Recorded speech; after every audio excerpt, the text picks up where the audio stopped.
Welcome to the Innovation World podcast, your go-to source for all things innovation, invention, and entrepreneurship. Our website is www.innovationworld.org. Thank you for joining us for the Innovation World podcast series. We're very excited to be here tonight. And before I introduce our guest tonight, my name is Julie Shively with Innovation World and the Global Innovation Field Trip. And my co-host, Jake Mendelson. Say hello, Jake. Hello, Jake. How are you? Thank you for joining us tonight too, Jake. And just a few announcements before we get started with our wonderful guest. We have some exciting challenges going on right now. Let's see, which one should we start with? We have the National Innovator Challenge, which is a K-12 innovation competition that's held for United States students, all innovators of that age, and you can innovate an idea, an app, or a prototype to be part of this competition. If you're interested in learning more about it, we do close registration at the end of the month. So May 31st is the last day to register for this program. And you can go on to innovationworld.org to learn more about it. See, we have coming up July, there's 2 weeks in July that we are working with inventfuture.global on one of their new challenges, which is called the Food System Challenge. And I think that is aligned with the United Nations Sustainable Development Goal number 2, right, Jake? Yes, absolutely. Okay. And there are 2 different weeks you can select from, and there are 2 different times. So there's a total of 4 identical sessions, except the kids change out, that you could select from. So there's surely something for everybody as far as timing goes. And in that competition, there'll be at least 15 students from 15 different countries represented. And the goal is, and in fact, what we make sure we do is split up the teams so that they're not all from one country. In fact, typically there are students from 4 to 6 different countries on each of the teams that will work together. And kind of, Jake, maybe you can add, what would the kids expect to do during that week? Well, they're going to solve a real world problem. One of the UN Sustainable Development Goals is to have zero hunger, improve nutrition, solve food issues. And the students will actually address that. They will work together as a team to do research on the issue and to come up with a proposal solution, which will be presented to the United Nations. The UN has a SDG ambassador, and she has kindly gotten involved in what we're doing, and she'll be giving us some sort of a speech or a presentation at the conference, and she'll be writing letters to the students, congratulating them. So it's a real world issue, and it's a real world solution by the people who will be running the real world in the not too distant future, the students. And if it's anything like last year's summer challenge or the most recent water challenge, it will be a really exciting challenge to be a part of and to meet students from around the world. I mean, where else do you have that opportunity to work together with other people in other countries? So it's fabulous. Also forgot to mention on the National Innovator Challenge, the top 9 innovators of that challenge will move on to the Global Innovation Challenge, which takes place September 25th and October 2nd of this year, and another wonderful opportunity to collaborate with people around the world. So lots of exciting things going on right now. Anything I missed? Gift. Oh, the Global Innovation Field Trip. Yeah. So once a quarter, we do a 24-hour online virtual celebration of young innovators and programs to inspire and support innovation. So if you are a student, I say anywhere from kindergarten to college, and you have something you've innovated and you'd like to share it with the rest of the world, the Global Innovation Field Trip is a place to do it. So go to globalinnovationfieldtrip.org. You can sign up to be a presenter and do a 10-minute spot or a 20-minute spot to share your innovation and be celebrated by people around the whole world. Very exciting. What does it cost to participate? Nothing. It costs $0 to participate. Our whole goal is to just promote innovation for young people. And speaking of innovation for young people, I think we might have a young innovator with us this evening that would like to share with us. So what I'd like you to do, sir, is to introduce yourself, maybe tell where you're from, what grade you're in, and go right ahead and talk to us about your innovation. And then we might have some follow-up questions when you're finished. And the floor is yours. Hi, my name is Matias Aviñó. I'm from Miami, Florida, and I'm in 8th grade. And my invention is an app called Why Teach. It's a peer-to-peer tutoring and scheduling app that basically, if you think of like an app like Uber, if someone gets out of math class and they don't understand the lesson that they just learned, they can go on the app and find a tutor that tutors in that subject that can help them understand the material that very day if they have a session that day or whenever is most convenient for them. And this really was my first like major project, and I'm really interested in this field of technology, especially from a young age in elementary school. So this has really helped me be able to expand my knowledge and try and grow my this community, I guess. And I came up with the idea because I saw how a lot of kids, like they had questions and maybe they knew who to ask. Like they knew, oh, I could go up to the teacher. But a lot of us don't feel comfortable necessarily going up and talking to them. We feel more comfortable with someone who's our age or maybe a year older, a year younger, whatever it may be. But we feel more comfortable with students who are more or less our age. So I wanted a place where people can feel comfortable asking for help and where people who have hidden talents or special talents can share their talents and even get community service hours for them helping others with that.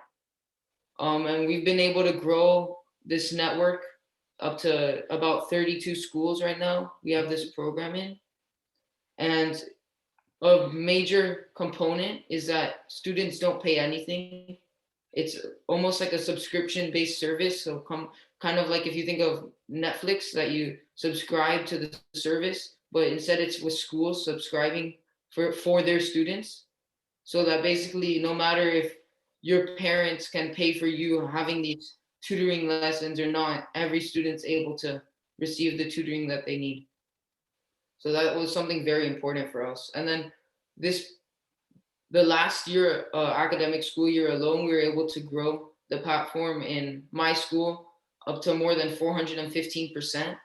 We saw an increase in user growth, and we've been able to really just keep growing from there. And we're really working to see what the future holds for us. Wow. Very impressive. So I have a couple of questions. How did you build this app? What did you use to build it?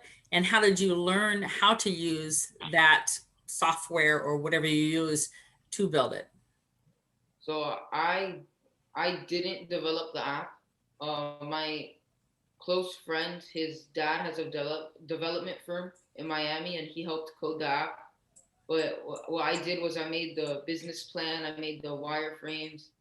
I've gone to all the meetings for any issues like legal issues or trying to get into other schools, tried to participate in the meetings. And so I haven't had a involvement, like I didn't have an involvement necessarily with the development, like hands-on, but I did go to the meetings and work with the development team. Very nice. And who taught you how to write a business plan? So actually my mom at the time was also, she was thinking of an idea for an invention or an app that she wanted. And I told her that, oh, I want to start looking at what it would take to make this business I have an idea for. And she's like, oh, you can look at my business plan. So like that night, I pretty much like copied the format of her business plan and just like wrote it out with, instead of X, Y, and Z, I'd write whatever I had as an answer for that question almost. Great. And I'm sure you already said this, but what grade are you in? I'm in 8th grade. Well, I was not doing these things in 8th grade. I can tell you that. I have a question. So you have students mentoring other students, essentially. Yeah. How do you know that the student mentors are giving the right answers? So the students that are signed up as tutors, they have to go through a process It could vary like throughout different schools. So some schools may have it differently, but like in a lot of schools that we have the program in right now, it's through the National Junior Honor Society or the National Honor Society. So a student would need to be already in that club or program, and then also they'd have to go to their school counselor and be approved by them or through some sort of administrator in the school. Great, great. So the schools are paying for this service then for their students? Yeah, so the students don't have to pay anything. It's all paid through by the school. Can I ask you how much you're charging the school to do this? So the price varies based on how many students are in the school, but the average price that a school pays per student is $2. For what? For One student for a no, year. no, for the year? Yeah, for every student for a year, the average is about $2 you'd pay for that student. Okay, so could students who are not involved in a school pay this $2 for the year on their own? No, it Has to be through a for school. security reasons and like because due to like all the students being kids and minors, Yeah. it's based on who's in your school. So if a student in one school like wants to tutor their friend in another school, they can't because they sign up through their school, like email, or in public schools they have like domain, and they'll sign up through that. So if a school wanted to get involved, how would they get involved? Do you have how do they contact you? So we have a website, and the website has a bunch of information on emailing us. If a school, I guess, wanted to reach out to us through Instagram, through DMing us, they could do that. But right now, it's basically that they find our email on our website and email us through that, and we set up a meeting. So what is your website? Our website is whyteach.com. Why teach? WHY. No, why? The letter Y. Yeah, just the letter Y and then Okay. teach. You have to understand. You got to get into marketing here. People want to do it. They're going to. Okay, so it's the letter Y, and it's the word teach.com. Okay, great. I'll add that to our YouTube video once we're finished too. Thank you. Very impressive. So where do you want to go from here with it? So right now my goal for the next academic school year is to have about 50 schools. Right now that's my goal, and that's where I want to get it to, so I could be at a kind of place where it would be more marketable than right now. So then we can keep growing until we reach my major goal, which is to get 100 schools.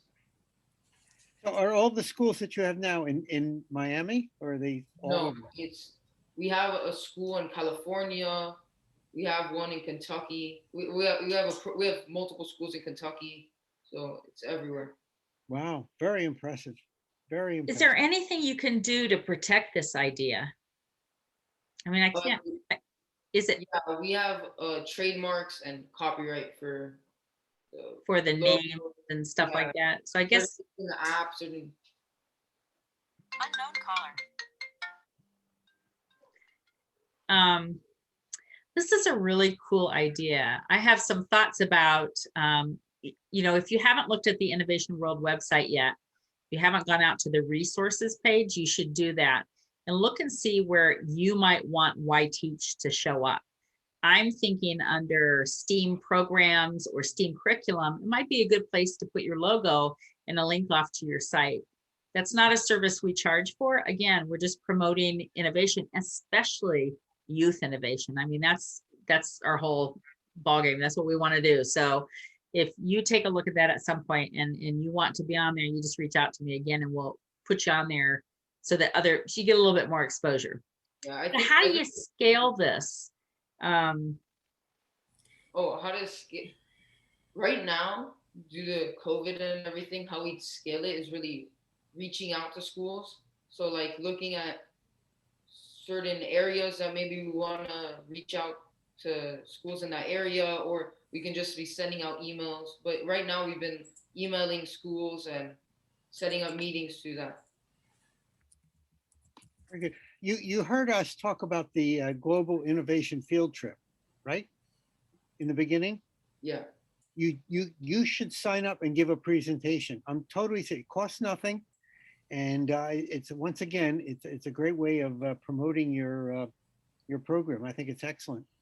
So go to globalinnovationfieldtrip.org and sign up, and you don't have to do it this instant, but I'm And gonna sign you up. can I'm gonna you do can it look now. on there. If you look under the presenters page, you can look at the videos from all the past presenters. And I think we've had about 500 presenters over the last Yes. year to get an idea of what some of them talk about. And you're going to be different. This is the only thing that we've seen is just like this. So that's one of the reasons Jake's bringing it up, because it's very unique. And we have a lot of educators that watch the show from a lot of different countries. We have 40 countries now that are involved in that program. So it'd be a good quick way. That's kind of why I asked you about scale, because I'm thinking, what if too many schools came too fast at you? I mean, how do you scale this so that you can manage that? And maybe it's easy because maybe you've built it out so that it's very simple and you're really not doing a lot of back end stuff. I don't know, but Yeah, it'd be pretty simple if we had. It wouldn't be simple, but it wouldn't be like, oh, we wouldn't be able to do it if a bunch of schools came at us, because we already have the code written and all of the resources that we need are already there. I have another question. You're on this podcast. How did you get on the podcast? What happened? What did you do? So I sent an application to the National Museum of Education, and Mhm. then I was recommended, I guess. And so that's all that happened? They just recommended you? Nothing else happened? Did you get anything? Oh yeah, I did. I did win the prize. Yeah, Oh, so you won something. yeah, I won $100. Oh, an insignificant point. So what was the name of that organization again? The National Museum of Education. Yes, so they're having an ongoing event where students with creative, clever ideas can submit the ideas and possibly win $100. Congratulations. Thank you. was that uh, student ideas for a better America? I think. They may have changed it for a better world. I Oh think. yeah, that's right. They are That's changing. It's true. going to be worldwide. You're right. Yeah, yeah. So I think this is super. I can't wait to share this with some of the folks that we work with. We have the Innovation World has an alliance of programs out there that work with young innovators, and I just can't wait to show it to them. I think this is a really cool opportunity for them to learn more and for them to help promote what you're doing as well. So I guess the only other question I have for you is, if you were talking to a young innovator right now who has an idea for an app but just doesn't know if they should go for it, what might you tell them? I tell them just go for it. If you have an opportunity, I mean, you may not ever have that opportunity again in your life, and even if it doesn't work out, maybe you can get into contact with someone who then in the future will help you start something else, or at least it will help you build a foundation for what you're going to need to know in the future. So I think definitely go for it. Yeah. That's great advice. Have you contacted the education organizations for teachers? Contacted them and let them know what you're doing? No. So let me explain. I am a former teacher, okay? And I became a teacher because I wanted to help students. I wanted to help kids. I really did. And you spend all day teaching, and then at night you've got homework to grade and tests to prepare. So, I mean, when you leave the school, you're not done. You're working all night. And you don't have time. If a student has a problem or a question, I literally did not have time to spend 15, 20 minutes, a half hour with every student who had a question. As a teacher, I would love to know about this program and to refer my students to that kind of a thing where they could say, gee, if they're getting stuck or they're having a question, another student to help them. I think teachers would be very interested in this kind of a resource because it takes a burden off of them. Yeah, I will definitely reach out. I mean, it's not that they're not helping the students because they don't care. They do Yeah. care. They just don't have time, especially if you've got a normal teacher might have a few classes. She could have 100, 150 students she's responsible for. She can't answer all their questions. This would be great. This would just be fantastic. So what are you going to do next? Do you have other ideas of what you want to build, or are you going to continue focusing on this one for a little bit longer before you move to something new? Yeah, I'm definitely going to be sticking with this one. Definitely throughout high school and college, and then I'll see what happens next. Great. Very good. Very It's nice good. to have good mentors, especially ones in your own family. or friends, parents too. I mean, the fact that your mom was able to share her knowledge with the business plan, and then did you say your friend's father that built the app for you Yeah. under your direction? That's very cool. It's You- good to you have know, those supports. What's going to happen is your mother's going to send you a bill for her consulting services. Oh no, yeah, you watch. Well, thank you so much for joining us this evening. It was very exciting to hear what you had to share about your app, and we look forward to the possibility of seeing you July 10th or 11th at the Global Innovation Field Trip. And you can come on there, talk to the world about your program, and then come on, another one next year too, and give an update and share with everybody that process of innovation. I mean, that's what we love to hear. So we really appreciate your help and your participation tonight. Well, thank you guys for this opportunity to speak with you guys. You're very welcome. Okay, so just before we close, the reminders again, go to innovationworld.org, look for the National Innovator Challenge, the Global Innovation Challenge, and the InventFuture.global's Food Systems Challenge, and the Global Innovation Challenge. Did I say that one twice? Yeah, it's very confusing. Oh, I know, the Global Innovation Field Trip. Yes. That's the one I missed. So 4 really great challenges sitting there right now on the website for you to take a look at. They're on the homepage and they're on the events page, and get involved. Join this innovation movement with us. And with that, we'll see you next time. Thank you for joining us today for the Innovation World podcast. Innovation World is your go-to source for all things innovation, invention, and entrepreneurship. Our website is www.innovationworld.org.